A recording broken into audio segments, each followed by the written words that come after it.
Thanks for joining us here on Behind the Spotlight. I'm Crystal Lampett, and I'm here with Alisa and Thom from The Naked and Famous. They are New Zealanders. They came all the way to Kansas City here at the Midland to perform for us. So nice of you guys to come here and visit us. Hi. What do you think of Kansas City so far? It's really beautiful. We actually went in an Uber and did some promo today, and it was just beautiful weather, and I don't know, it's just really pleasant and beautiful. Yeah, and you have been here before, right? Mm-hmm. So you've performed here how many times now? I don't even remember.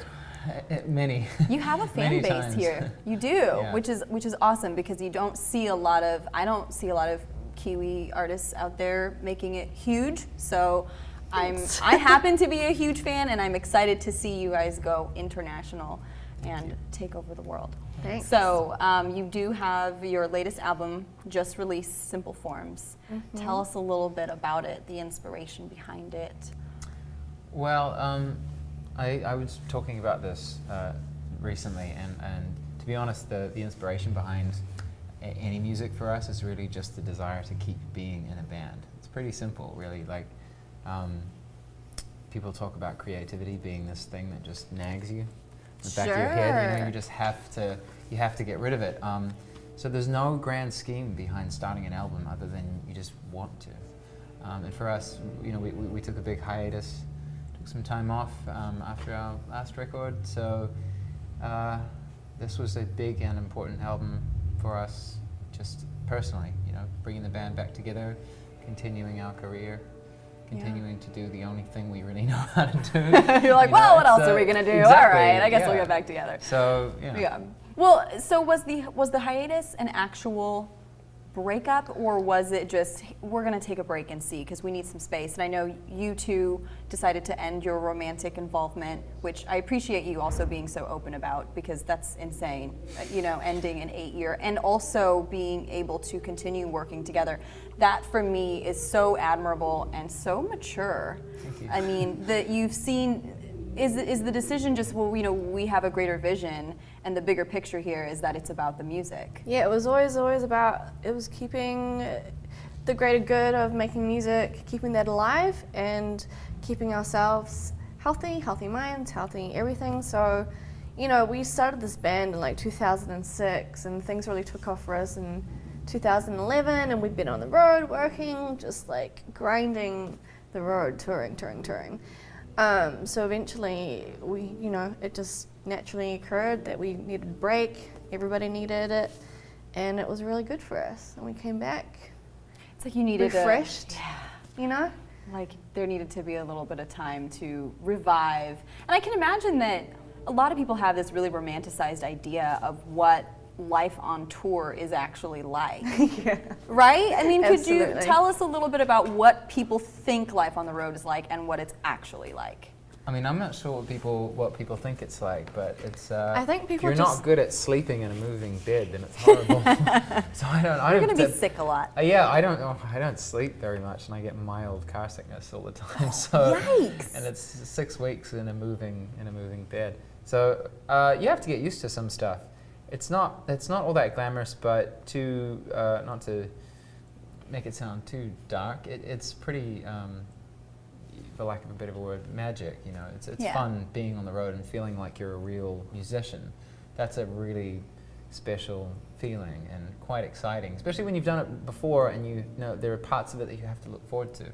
Yeah. So just silly things that you enjoy, like a day off in a random hotel somewhere. You know? Oh, I bet it makes you appreciate it so much more, too, when you do have a day off. Yeah. I mean, people have this kind of cliche idea, romantic idea that going on tour is like this fun, debaucherous, kind of wild rock star. Party! Yeah, but it's really not like that. It's the simple things that we don't have access to, like bathrooms, showers, a kitchen. Yeah. Like those are like the 3 things that we look for every day. Like, okay, where's the nearest shower so I can have a shower? Is it old and gross? Do I need my flip-flops? You know, it's really not that glamorous. And we're pretty tame. We're a pretty tame group of people, so unfortunately, if people think that we're like living these wild rock star lifestyles. I mean, is it for you being the only woman in the group? Are you ever like, oh my God, all these boys everywhere? constantly? Are they smelly? Are they dirty? Yeah, but then again, like I grew up with 3 brothers. So yeah, I was gonna ask. there's nothing actually that different, but I'm lucky because I have a female tour manager and we have a female There you go. girl who does merchandise. So You have some backup. goodness to for be them. fair, I don't tend to tolerate stinky boy behavior whatsoever. There you So, go. and I'm far scarier than Alisa, so I think they're more scared of being You gross look like around. you smell good. Thank you. I'll check after because you're a little far right now, but I'll confirm for our viewers that Thom does in fact Thank have you. very good personal hygiene. And also to credit the rest of the guys in the bands, like they're actually really tidy, well-groomed group of people. They're a really tiny, well-groomed group of people. Yeah. Such a nice way to describe them.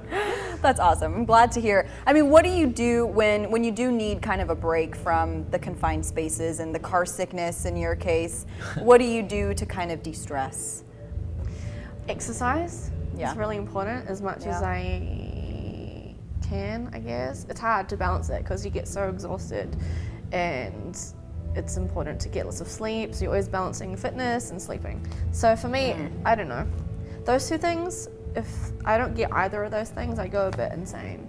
Yeah. Yeah, I think anyone would really. Yeah, I could Yeah. see that. And being in a small space as well. How about you? Do you have any special tips and tricks? I've noticed it depends on the kind of person you are. There are some people that it's quite a common conversation amongst musicians about working on the road versus just crashing on the road. Some musicians can go out and just cannot face the idea of working, whereas I'm the opposite. I feel quite Really?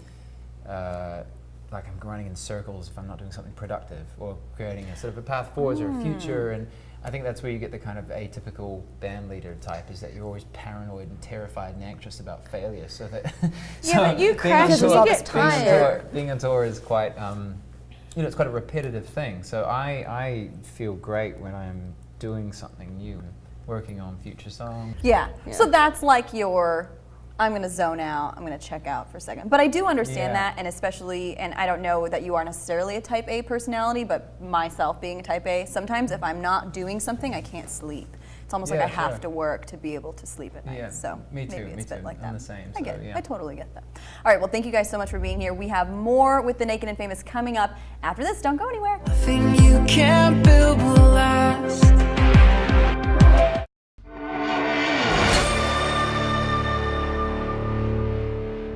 Welcome back to Behind the Spotlight. We are here at the Midland. You can probably hear some of the sound checks going on right now, but it's because we're sitting down with the Naked and Famous, and we were just kind of talking about how you guys manage stress, life, everything that you do on the road, and you are working a lot. So, favorite hobbies to do at home? Being an A-type personality, more work. More For work. me. I knew you would say Yeah, that. it's something that, Yeah, it's honestly, so dull. when I'm at home, I'm like rehearsing, I'm doing my vocal warm-ups, I'm making sure I'm just on top of everything. You're doing a bit of that You're- too. But you're a cook.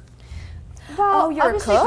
I like food, and when it's dinner time, I'll like go make myself a delicious meal. Every But- rehearsal, she's coming to look guys, look what I made, and taking all these pictures of Well, what she made. recently on Okay. the bus, I did figure out how to poach an egg in the microwave.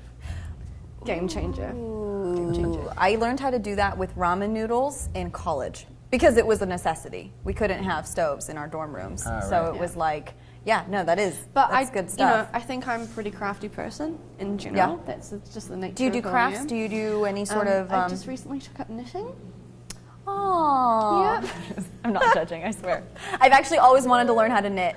No, it's actually It's really relaxing, therapeutic because right? you're counting, Yeah. you're moving. I don't know. It's So a just weird thing cool. that you might want to check out is there's this new knitting kit that is sort of like instead of using thread or yarn, they're like these really huge pieces of fabric. Oh, and you do use yeah, your you've arms. seen it. I've seen it. Yeah, Yeah, I've I seen was it. like, that's kind of interesting and weird, but it takes up a lot more space. So And I bet you your arms would get really tired. maybe this is how you could combine your workout Arm toning and and making your yourself knitting a blanket. at the same time. You know, multitasking. Yeah. All right, so what do you think now that you've been living in LA for a few years? Is there anything about American culture that still strikes you as kind of odd? Or LA in particular? LA is kind of crazy. LA is kind of funky. It's a funny place. Not really though. I think most of the cultural shock or the the fresh off the boatness about us is gone. How you look at her. It is. But the cool thing about LA is that, I don't know, you can go there and be whoever you want to be and make of it what you want, you know? In Los Angeles. In Los Angeles in particular, especially as a creative person. Does it feel like you can kind of reinvent yourself in LA? Yeah, I think I thought- historically people go there for that very thing. They want to be an actor, they want Yeah. to be a writer, they want to be, you know, they want to go pursue They their have a dreams. stage name. Yeah, and LA just seems to be that kind of mecca that everybody kind of gravitates towards. Most people Yeah. that we know in Los Angeles aren't from Los Angeles, and I Oh, feel like when totally. you meet someone who is from Yeah. Los Angeles, you're almost like, what are you? You're like, what? I don't trust Little, you. little skeptical. Yeah, like, I don't know what I Yeah, think about you. yeah. Yeah. I mean, so who were you before LA? Who were you guys like in high school? Who was I in high school? Stereotypically. Yeah, I know. People like to say like, oh, you know, I was like the weird one, but I was one of the weirder people. I was one of the weird ones. I It's was so one of the true. weird people. I went through all the different hairstyles that one would be quite embarrassed about still having today. I was like, you know, the dude who was so deep he was painting his nails. Were you really? Did you have the black nail polish? Yeah, for years. Okay. So you had the emo, like hair flip. So I didn't like, really do emo. It was more like this tragic blend of all the worst things about serious hard rock. Ah. I was always a girl Inspiring. hanging out in the art room. Okay. Yeah, working on painting things. Because, you know, originally I was like, I want to do music, but I really want to do art. Should I go to fine art school and do painting? Should I do music? Yeah. So at the time, high school for me, it was all about art. It was art and painting. Yeah. And you did eventually go on to study music, though, both of you, right? Yeah, we did. And we dropped out to start Yeah, the band. let's just clarify. For all of 2 months. Well, I 2 months lasted is longer it. than you. 2.5. No, 2 actually, months. I lasted about 6 months. Oh, 6 months. Yeah. And then you just decided, you know what? Was it that you had a better opportunity, though? I mean, or did you just think school's not for me? I want to go it alone, and we want to explore this really cool sound that we're creating. I like the way you're framing it, like we weren't just young and making like hasty decisions, because we were actually just young and making hasty decisions. Fair But enough. I quite like that view of it. I think, to be honest, life just got in the way, and we just followed kind of circumstance, and both just dropped out and were ambitious about wanting to become musicians. So we worked really hard and Yeah. just kind of got stuck into the industry there and felt our way through it. We both worked at a record store, and we were going to gigs, and we were very involved in the local music scene. I think that actually the one of the main reasons why I had to drop out is because I couldn't actually keep up with it financially. I had Really? I had to work a part-time job, and I had to study, and those two things just weren't balancing out, and it was kind of getting in the way. So I ended up I met Thom and Aaron, ended up dropping out, worked at the record store, and then we still continued to pursue music. Aaron actually completed his degree there. He So did. it was great because then we, the dropouts, would come in after hours into the studio and work on work on music after hours. That's a very nifty way to do that. Yeah, so that and was frugal lucky. as well, because it is. Is it super expensive? You're from Auckland. Uh-huh. Is it incredibly expensive to live there? Is it like Sydney? Yeah, it's an expensive place, although I don't know, the older I get, the the less confident I feel about making, you know, comparisons about what it's like to live in a certain place. Because, Sure. I mean, it's definitely an expensive and difficult place to navigate your way as a musician, being in New Zealand, because it's a smaller population, so the opportunities are few and far between. Yeah. But here in the States, you know, you can have a far bigger career even if you're a smaller artist. Yeah. There's just so much more people, Yeah. many more people. You can have your own. You can find your little niche somewhere, and Yeah, there's an definitely. audience And somewhere. a little niche, you know, you can be a very successful West Coast band and just play on the West Coast. Totally, and You just and have make a more living. landmass. There's just more road Yeah. to cover, Yeah. places Yeah, to go. yeah, absolutely. No, that makes sense. Alisa, you have said in the past that you're actually not much of an attention seeker. So, No. is that kind of weird for you to confront that dichotomy of being on stage and being a personality, but also really enjoying your private time? Yeah, I don't know. I kind of flip-flop between the two depending on what mood I'm in, but I'm very introverted. Playing live, performing was something I had to learn. I wasn't like naturally hi, I'm here to perform for you. Yeah, I just sure. didn't have that innate confidence thing. So it was something I really had to learn how to do. And how did you learn? Did you watch? Just diving in, watching videos of Yeah. Karen O and watching videos of like a whole bunch of different artists that I really admired to kind of like, okay, that's what they do. Yeah, like I can look cool doing that, Yeah, right? I can try. But yeah, there was just no real way about it except just going for it. Yeah. Sometimes I can be really impulsive and I can just decide, no, I'm going to do this, I'm going to do it now, I'm going to go, I'm going, I'm doing it, I'm here, oh my can God, pep there are lots talk of people in front of me. Just close your eyes, you've got long hair, cover your eyes and just focus on singing. Hometown shows are always the most nerve-wracking. Really? I remember having an anxiety attack before we played a show there and I started crying and I was like, I'm so anxious, I don't want to do I'm so nervous. Wow. Sometimes Is it it just can really because of bad. that expectation of I'm home and I'm representing these people? Yeah, it's just being home and like all my family are there and I haven't seen my Yeah. family for ages. I don't know, it's Can feel like a lot of pressure. it's a variety Sure. of different things. Yeah. I can't really explain it, it just happens. Well, and Thom, you've kind of said a similar thing about not being totally comfortable with selfies and Instagram and social media, I say that? right? I can't keep track of the did crap all that the comes out of my things mouth, that come sorry. out of my Yeah. mouth, right?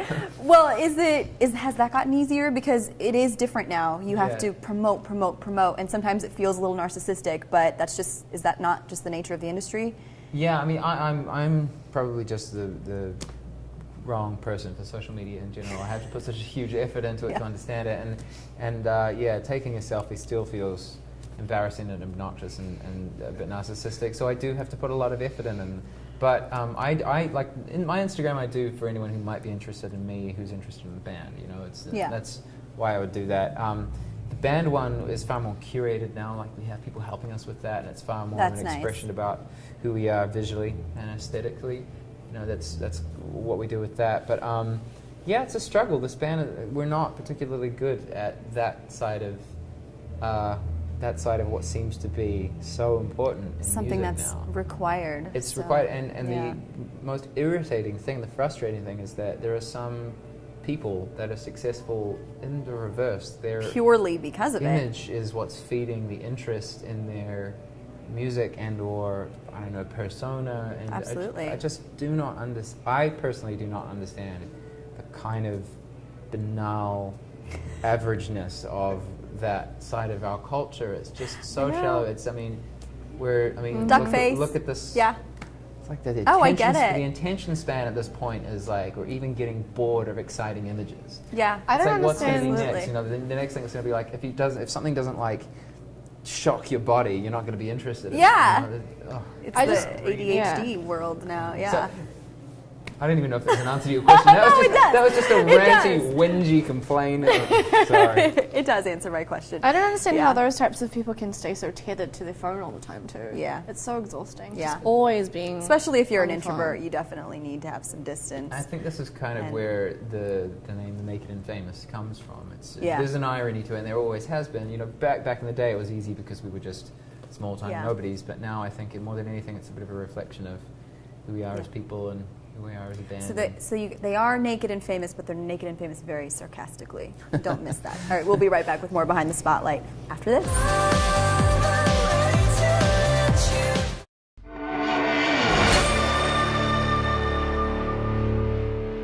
Welcome back to Behind the Spotlight. It is time for our 4 favorites. We're going to start with Thom. Favorite book? It's by Christopher Hitchens. Oh, you're a and it's- Hitchens fan. I am a Hitchens fan. Okay. It's called God Is Not Great. And I read it, I like it. a few years ago, and yeah, I don't know. It just opened lots of doors for me. I haven't read it, but I'm familiar with a lot of his work, and he's fantastic. And then also your favorite band or your favorite fan story moment? So we were doing Lollapalooza a few years ago. No big deal. No big deal. Yeah. Woke up in the hotel and I thought, I'll just catch the end of this Breaking Bad episode before we get to the venue. Gotta And love when we get there, we're standing backstage, we're getting ready to go on, and I turn around and Aaron Paul is standing there. No kidding. ready to watch us go on, and I was So like, he was there watching you? Yeah, and I went up and I didn't know what to say, and I had to like fan panic. I was like, dude, I was just watching you. I mean, like in my hotel. I mean, you know what I mean, right? This is so awkward. I stalk you. Yeah. That's not what I meant. It was cool. And then he watched the show, and yeah, Was he nice? He was lovely. Awesome. I like it. Cool story. Cool story, bro. All right. And then on to your favorite movie. One of my favorite movies. I have loads of tough. favorite movies. It's tough to choose It's very one, I know. tough. But for some reason, Moulin Rouge came to mind. Moulin Rouge. I just love music and film, and actually Huh. it's visually pleasing. Costumes, Nicole Kidman, Ewan McGregor. I remember actually watching that film. You have a over little and thing over for and Ewan over McGregor again. too, don't you? I was just about to say that. Yeah. Let's be honest. It's that one scene I where know. he says that the I will love you song. I can't remember. I'm like, I'm She's a turning red. hopeless romantic. Sure. You know, when I was growing up, my mom was always watching soap operas, so some of that probably rubbed off on me. Yeah, whether you want it to or not, Yeah. it gets in there. Yeah. I get it. I'm a sucker. So we got your favorite movie, and then the last question is your favorite music artist. Well, my favorite music artist, my favorite musician, I think that's really important to me specifically is Karen O from the Yeah Yeahs.